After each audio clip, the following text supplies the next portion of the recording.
Beijing is escalating the trade battle. This just came across. The U.S. With the U.S. says it reportedly orders Chinese airlines to stop taking deliveries of Boeing planes and to not buy the aircraft-related equipment from American companies. This comes as President Trump considers a pause on car tariffs. Jacqui Heinrich is live at the White House with all the details for you. Hey, Jacqui.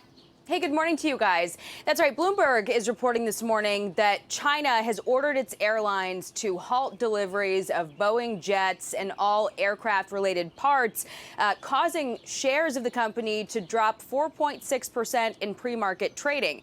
That followed the announcement. This order will block about 10 747 MAX airline jets from entering Chinese fleets. China's retaliatory tariff of 125% on American goods made purchases impractical, more than doubling the cost, according to this report. Meantime, Beijing is looking for ways to assist the Chinese airlines that lease the Boeing jets. This news comes as President Trump is announcing he's considering a pause for auto tariffs.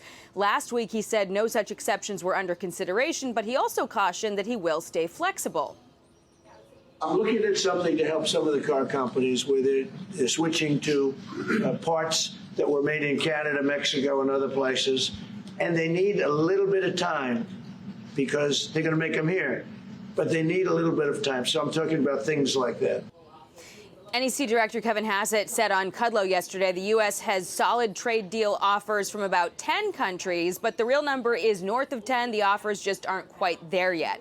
Meantime, the White House is preparing a rescission package to codify DOGE cuts. Among the items on the chopping block, half the State Department and USAID budgets, slashing $26 billion in programs that promote democracy, support cultural institutions, and aid multinational institutions. That's according to Politico.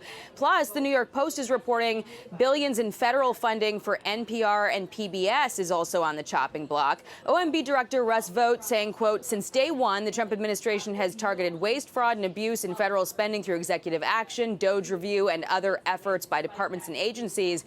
Congress has expressed strong interest in supporting these efforts and requested the administration transmit rescissions to the Hill for swift approval. Now, formally transmitting these cuts from the White House will start that 45-day clock for the House and Senate to approve or reject the blueprint. According to the New York Post, the White House thinks that this package of rescissions will pass, guys. Well, you know what I'm so shocked at, Jacqui? That it's just $9.5 billion. Like I thought we saved a minimum $250 billion. Why start so low? Yeah, we've got to go back actually and look at the numbers because there are conflicting stats in the Politico reporting and the NPR reporting. It looks like the New York Post reporting includes cuts to NPR and PBS as well as 8-point-something billion for the State Department, while the Politico reporting puts the State Department and USAID cuts at 26, which would include the 8 that's referenced in the New York Post. So we're trying to get a solid number. Our reporting is that the White House has passed a rescission package, but we're trying to nail down exactly what that number is, guys. All right. Thanks so much. Thanks. So it's a pretty big deal. I mean, they cut off the rare earth. We should be shot. We should be getting them from them anyway. Why we're depending on them for everything. And the other thing is with Boeing planes, you only got one other shot, Airbus.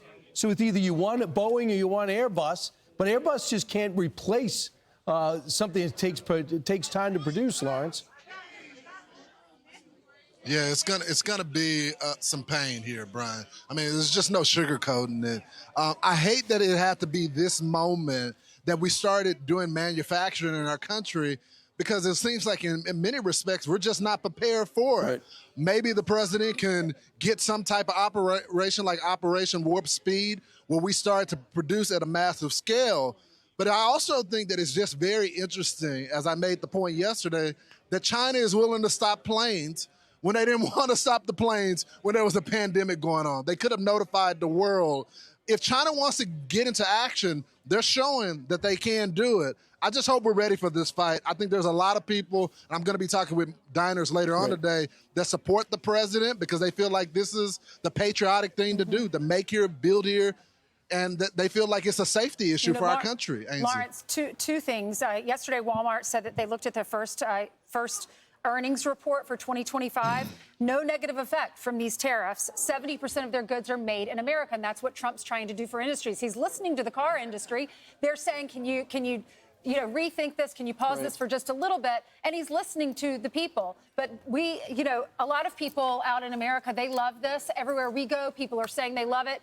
Trump did sit down with Rachel Campo-Stuffy. She asked him something that he said no one has ever asked him. Could the tariff money, could it replace our income taxes so that we wouldn't have to pay taxes? Listen. Las aranceles van a reemplazar el income tax. You're the only one that's asked me that. Oh, I deal with all these big financial geniuses. Nobody ever. There is a chance that the money from tariffs could be so great that it would replace. In the old days, about 1870 to 1913, the tariffs were the only form of money. And that's when our nation was relatively the richest. We were the richest. That's interesting. You'll be able to see Rachel's full interview with the president. It drops today, 4 o'clock on Fox Noticias, and she's got the interview. And in talking, Lawrence, you made a good point. There's going to be some pain because of a variety of reasons. But we know big multinational companies like Boeing and the car companies, they've got plans to weather it. The New York Post today, their cover story is Mr. Trump saved my business. And what it talks about is how many mom and pop shops across the United States are in really big trouble. Small businesses account for 1/3 of all American imports. All the stuff that comes into the country goes to small businesses. And right now, a lot of the small businesses are having to either lay off people or hike their prices or close. And they're just not equipped. So the Post highlights a bunch of small businesses that are on the verge of going under, and After a week? Well, after a while. The New York Post, the editorial says, Mr. President, be careful because you are well insulated from the financial shocks.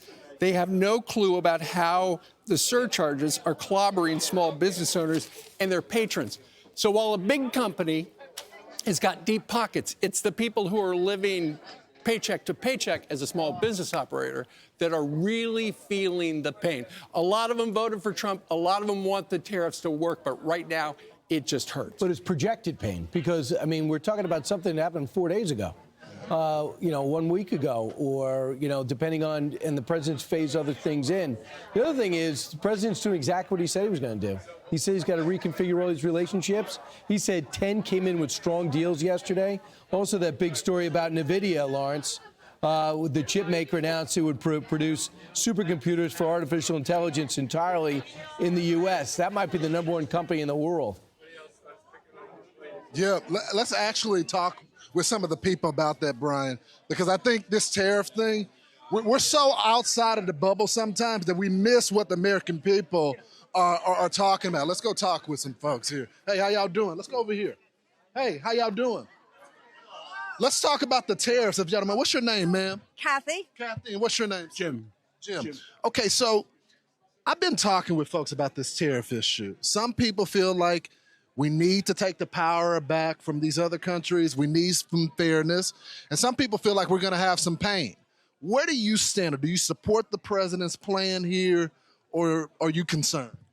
I support the president. I think it'll all even out. And we voted for him. We have to support him. What about you, sir? Where do you stand? I think one of the things that we always ask is why we're going to leave our children. And I think that this is something that should have been done decades ago. So this is something that we're going to leave our children. We're going to leave our children a better economy than we have right now. Thank you, sir. Let's go over here and talk to these folks. How you doing, sir? Good. How are you? Good. How you doing? Well, you're live on air. I promise I'm going to take a picture with you afterwards. What's your name? Angela. Angela, tell me, what do you feel about the president in this tariff business? Do you feel like it's the right thing to do to get some fairness with the other countries, shut down China? Or are you concerned right now? No, I'm not concerned. I have full faith in our president. We support him 100%. Is this what he campaigned on, that he was going to go after these, make America great again through America First policy? Yes, he did. Where you stand, sir?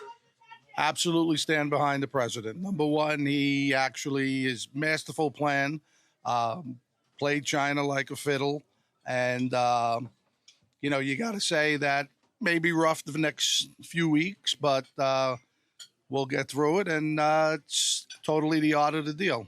Well, we always do get through it, don't we? So, guys, this is what I was talking about. It's not just the people that support Trump. It's all these unions that are typically Democratic voters that are supportive of this tariff policy. So while Wall Street may be freaking out, and these people, they've acknowledged the pain as well, but they support the president's action right here because they feel like it's time to stick it to China, A, and number two, it's America first, not America last, guys. Well, there you go. All right, thanks so Talking much. to the people. They said the same thing that the diner patrons were saying to Brian last week when he was at a diner. They support the president. They trust him. Anything's better than what we had over the last 4 years. So they're giving him time and letting it all shake out. Yeah, and Lawrence, by the way, there are a lot of people talking That's about your walking. It's a lot of good walking. It's a lot of good weaving and walking. It's some great walking. It's a very diner deep walk. embassy diner. Yep. Some great walking. I'm Steve Ducey. I'm Brian Kilmeade. And I'm Ainsley Earhart. And click here to subscribe to the Fox News YouTube page to catch our hottest interviews and most compelling analysis.